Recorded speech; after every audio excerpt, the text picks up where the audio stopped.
Hey everyone, it's Lori, and I am here today with a video about how to find books for your children to read. I get asked a lot in my normal everyday life about book recommendations for kids because I am a very big reader and I'm raising two readers, one excessive reader, Charlotte. But it can be hard to keep up with your kids, particularly since there are always new books being published. And I thought I could make a really quick video about like 5 great ways to find books for your kids. And then I started on my first way, and so I think it's going to be a series instead because it's going to get too long. But the first way I recommend to find books for kids is by using book lists, and particularly books about books. So this is basically going to be a video of me talking about my favorite books about books, which ones you might want to consider, why I like them or dislike them, what format you should get, that sort of thing. So if that sounds interesting, please stay tuned. If you like hearing about books, and particularly if you want more information about books in homeschooling or kids books, young adult books, reviews by my kids about books, those sorts of things, please feel free to subscribe to the channel. You just click the red button down below, and that helps me out because then more people see my videos. So I'm going to get started with these books about books. So obviously this is just one good way to find books for your kids. The first two I'm going to talk about, I actually have Kindle editions of. They're newer books, and I don't actually recommend Kindle editions for books about books. It's a lot easier to use if you have a physical copy. So my first tip would be buy the actual book. I did buy both of these in Kindle versions because it was just a really good deal and I'm cheap. And my kids are getting a little bit older, so sometimes these books skew a little bit better for younger kids just because, you know, they generally start with picture books. So the first two I want to talk about are the most recently published one is The Read Aloud Family by Sarah Mackenzie. Now, Sarah Mackenzie has a wonderful podcast called The Read Aloud Revival. I haven't listened to it recently, but, you know, the first 2 years she did it, I think I listened to every single episode.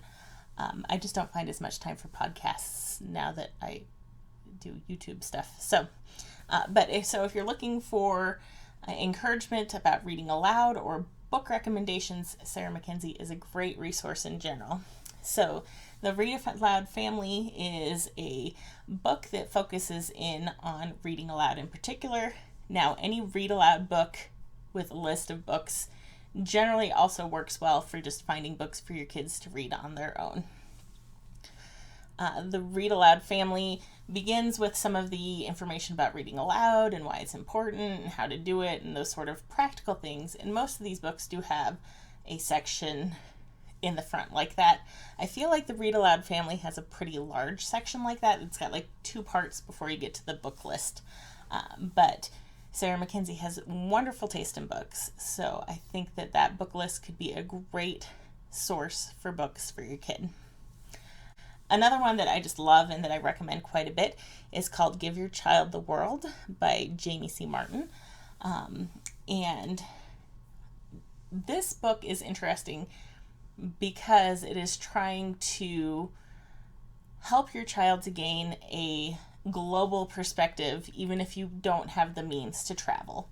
So I love introducing my kids to culture. We love to travel. We've had several exchange students so that we could bring cultures into our own home. So I think it's a great idea, but doing so through literature is accessible to almost anyone.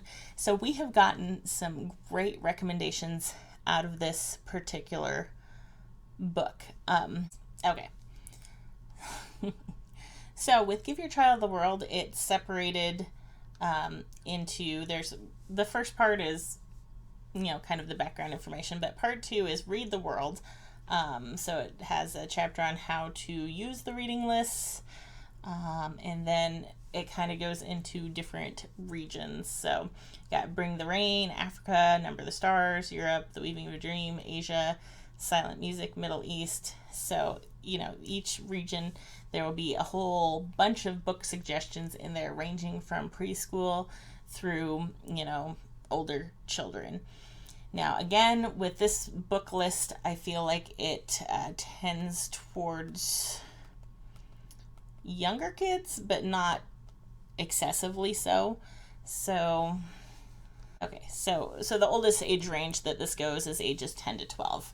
So obviously my girls are at that group and above, but I still find these suggestions to be pretty good. So you can go through and kind of pick out the books that sound interesting, check your library, check to see if you can get them used, check to see how much they cost, that sort of thing. And you can just expand the horizons of your kids to different countries just through this book. But as you can see, navigating on a Kindle, not my favorite thing ever. So if all things were being equal, particularly if you have small children and will use this book for a number of years, I would say go with a paper edition. Okay, so next up we have our first book that I actually have a physical book of, and that is the Read Aloud Handbook by Jim Trelease. So I have the 7th edition. There is an 8th edition out now. I believe the 8th edition just came out this year or last year. Not sure which. But this one was published in 2013, so it's not a very old book. This is like the go-to handbook for everybody who talks about reading aloud. Jim Trelease is just phenomenal in terms of his research and his passion for reading aloud. But again, even if you're not a big read aloud person, this is great for the book list. So the books start about halfway through, so you can see that's where the book list starts. And he has picture books, short novels, novels, poetry, anthologies, and fairy and folk tales. So this works pretty well. He also has some wordless books. I always kind of enjoy wordless books. But you can just go through. So there's a section of predictable books where things are repeated over and over, which is great for early readers. Reference books. And so it just kind of goes through, and I'll tell you what grades the books are appropriate for. So K through 3, 3 through 7. So, like The Adventures of Pinocchio, they suggest grades 1 through 5. The Bad Beginning by Lemony Snicket, the beginning of the series, for grades 2 through 4. And so as we go up, so Bridge to Terabithia, grades 4 through 7. So I'm going to say that this probably goes up to about 8th grade as well. I don't know why there aren't as many books about books for high schoolers, but that's okay. I guess by then, hopefully you have a handle of how to find books. So I do highly recommend the Read Aloud Handbook, and you can get a newer edition than this. I think we'll just kind of go, well, I don't know. We'll just move on in the order I have them. Next up, I have Honey for a Child's Heart by Gladys Hunt. This one does not have an updated edition. The last update was in 2002, and that's the edition I have, so it is getting to be a little bit older. So keep in mind that when you have an older book, it's going to have older book suggestions, and it is not going to help you with new books. New books, I'll get to in another video. So again, the book list starts about halfway through. So you can go through, it has a how to use the book list. And then it's broken down by age. Child's first books, ages 0 through 3. Picture books, ages 4 through 8. Classic children's novels, ages 9 through 12. More great books for intermediate readers, ages 9 through 12. Historical novels for 9 through 12. Young adult novels, 12 through 14. So the nice thing about this is we do get a little bit into young adult novels. And then it has some spiritual life. I don't really use that much because we don't have the same faith tradition. And then books for special occasions. So if you're looking for a book about a holiday or about grief or something happening in life, there's some there too. So Gladys Hunt has several other books that I do not have. She has Honey for a Teen's Heart, The reviews I've read have said that it's not as good as Honey for a Child's Heart, so I haven't gotten it, particularly since the last update was in 2002. And there's also Honey for a Woman's Heart, so if you're looking for a book list for you as an adult, as a woman, you could consider looking into that one as well. Next up, I have kind of my Catholic homeschool mom book. This was published in 2007. It's For the Love of Literature by Maureen Whitman. She is a wonderful woman, has done great things for the Catholic homeschool community. And this is great because this breaks down great books to read for different subjects. So it's got little tabs here. So there's some information about classical education, Charlotte Mason, and literature study. So here we start in the books. So there's art and music appreciation, then math, then history. Obviously, there's a lot of history. History is easy to do with literature. Science, books about books, at a glance reading list, and an appendix with different websites and stuff. So this one is great, particularly if you do homeschool, because it is broken up by subjects. So that's handy for that usage. It is a little bit old now. I guess 2007 was like 12 years ago. But it's still really, really good, and maybe someday she'll do an updated version. The next one I haven't used as much as some of the other ones, and it is a little bit of an older edition, and that is Great Books for Girls by Kathleen Odine. Obviously, I have girls, so I'm going to have books titled Great Books for Girls. I looked to see if there was a companion book for boys. I could not find one, but I did find out that this one has been updated. The newest edition is 2002, which appears to have been a really good year for books about books. So this one is interesting because it's going to focus more in on girls. So it starts with like the book lists begin a lot quicker. So the picture books start there. So there's only that much of an intro. So this is more of a giant book list here. I think this one has one of the better indexes because it has an author index, it has a title index, and it has a category index. So if there's a particular book you're wondering about, as long as it's not a super new book, because even if you get the newer edition and it's 2002, it's not going to have the newest of books. This one is from 1997, otherwise known as the year I graduated from high school. So say I remember a book from my childhood, I can just flip through and see if, a book I enjoyed is in here. Here's one. I didn't read this. I read this as an adult, but so if I want to know more about Understood Betsy, say I heard from somebody that it's a good book and I did enjoy it, so I would say that's a good book. You can look there and then say, okay, that's on page 223. So then you can find out, okay, so Understood Betsy by Dorothy Canfield Fisher. They suggest ages 8 to 11. It was written in 1917. And it gives a little description. 9-year-old Betsy has been raised by her timid, overprotective Aunt Frances, who has taught her to be afraid of dogs and dirt and hard work. When Aunt Frances must devote herself to her sick mother, Betsy is sent to the city, from the city to the country to stay with the Putneys, relatives she's never met. So you can get a general overview about what the book is about. So if you're looking at a pile of books or you have some titles that you're questioning, I do like the fact that this has all those indexes in the back. Or you can just kind of flip through and find, say, you want to know about fantasy and science fiction books. So there's a section on that. So you can see some of their suggestions. Poppy by Avi, ages 9 to 12. We have that book. Tuck Everlasting, 9 to 12. I don't know if we have that book. We listened to the audiobook. The Farthest Away Mountain by Lynn Reed Banks. I have not heard of that one. She wrote Indian in the Cupboard, though. So you can go through and say, oh, here's an interesting book I've never heard of. Let me read more about it. And then you can see if you can find some of the books.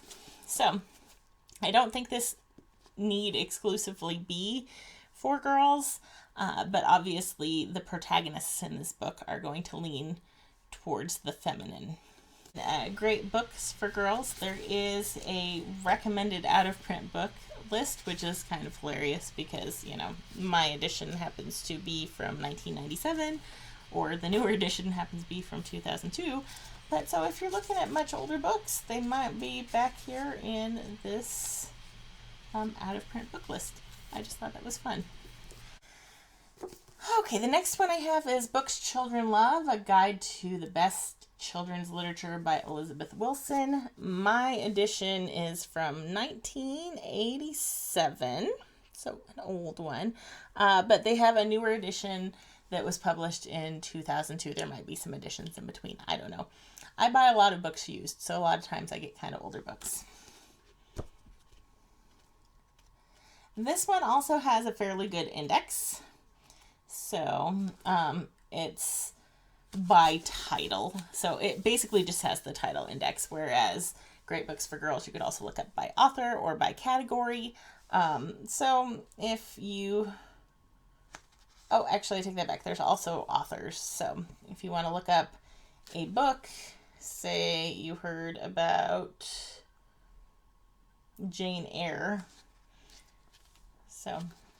Well, actually, say you wanted Bronte. So Bronte, Charlotte, Jane Eyre. Okay, so the book they talk about is on page 234, and that's Jane Eyre. Another one that I've read, Charlotte's read, Eva read the manga classic.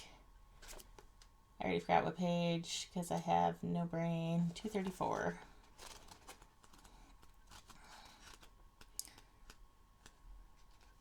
So this is Literature Level 3 Realistic Stories. Historical is what it's under. So you can read up about Jane Eyre. This one, the range is grade instead of age. So this one says 6 and up for Jane Eyre. So that means 6th grade and up. I think 6th grade sounds a little young for Jane Eyre. Personally, Charlotte read it in 7th. There's just some things in there that I was like, this is kind of mature for young kids, but it's hard to keep Charlotte away from a book, so it really wasn't that big of a deal. But so obviously this one kind of categorizes things a little differently because we do it by grade rather than by age. And this is another one that is mostly book lists. So the book lists begin here. So there's only this many pages of intro. So it's kind of by categories as well. So we've got animals, art, Bible, biography, crafts, dance, drama. And then after we get through topics, we kind of move into literature. So we have level 1, level 2, and level 3. And each of those, there's fables, folk tales, and fairy tales, fantasies, realistic stories, modern, and realistic stories, historical. So that kind of helps you. So a lot of times my girls will say, Mom, I need something to read. I'm like, well, what would you like to read? They're like, I want to read a fantasy book, or I want to read a historical fiction. So that makes it easier. You can flip open to the right level of here or a younger level as well. Don't make your kids just read stuff at their reading level. Let them read things of all levels if you can. And maybe give them a few suggestions out of a book like this. And then the last book about books that I have on hand, because I only have,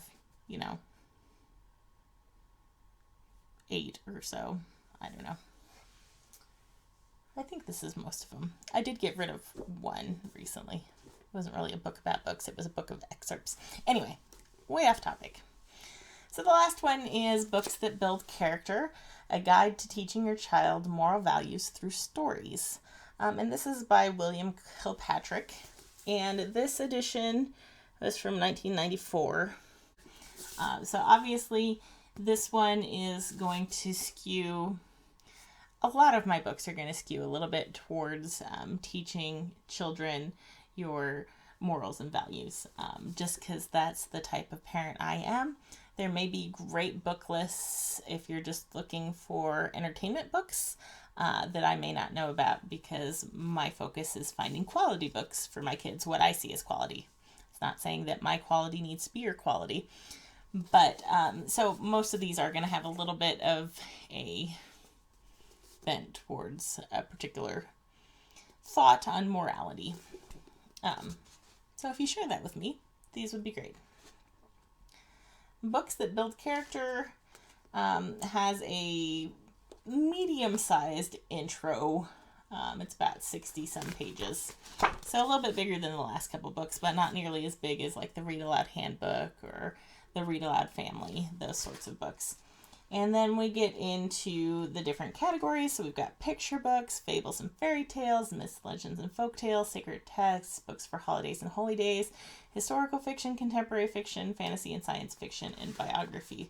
So they in Books That Build Character, they split the books up into 3 age ranges. So younger readers are ages 4 to 8, middle readers are 8 to 12, and older readers are 12 and up. So this one also does get into teen years a little bit. So, you know, if you want to get into, say, fantasy and science fiction, this one has an index as well. So, and it's by author and title, it looks like, all mixed together. So, say you want to get into some fantasy and science fiction, and let's see, I'm trying to find the beginning of a section. That's the middle readers. So, you want to do some, your kid wants some fantasy and science fiction, and they're an older reader, so ages 12 and up. So you can come in here, turn to the right page, and here are some suggestions. Animal Farm, Antar and the Eagles. I have never heard of that one. The Arthurian Trilogy, The Light Beyond the Forest, The Sword of the Circle, The Road to Camlan by Rosemary Sutcliffe, The Book of the Dun Cow, The Dark is Rising sequence, The Dreamtime, Frankenstein, The Lord of the Rings, you know. So this will give you some ideas. Oh, the Space Trilogy by C.S. Lewis. I had Eva read the first book in this a little too young, and it was really hard, so that was a mistake. It is for older people, even though it's not a very big book.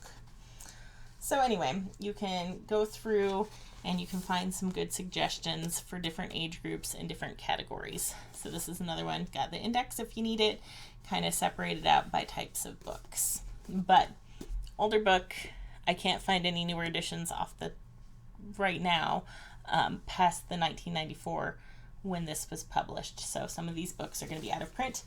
I feel like, is it this one?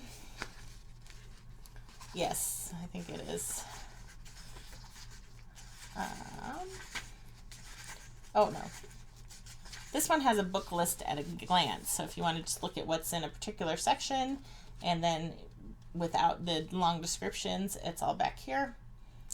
So that is the conclusion of my video about books for finding quality books for your kids to read. So the next time you're faced with a kid asking for a book suggestion, or you would like to pick up some books for them but you just don't know what is good, what is bad, all of these books have short descriptions that help you to determine whether they would be a good fit for your child, and also lets you know a little bit about the book as a parent. So I will be continuing on sometime with another video about resources I use to try to determine the quality of newer books. So that's going to be a little more website heavy, technology heavy, because obviously books about books, well, they're still being published, as you can tell from the 2 that have been published in the last couple of years, one in 2018 and one in 2016. They're fewer and further between. So when you're working with really new books, particularly in the young adult section, it gets a little more complicated. So I hope you enjoyed this video. Please let me know in the comments down below if you have any questions, if you have recommendations of books about books, or if you have suggestions for more questions you have about dealing with having a reader for a child. I would love to hear them in the comments, and then maybe either respond back to you there or maybe get a video up about a particular topic. So I hope you all have a wonderful day, and we'll see you in the next video. Bye.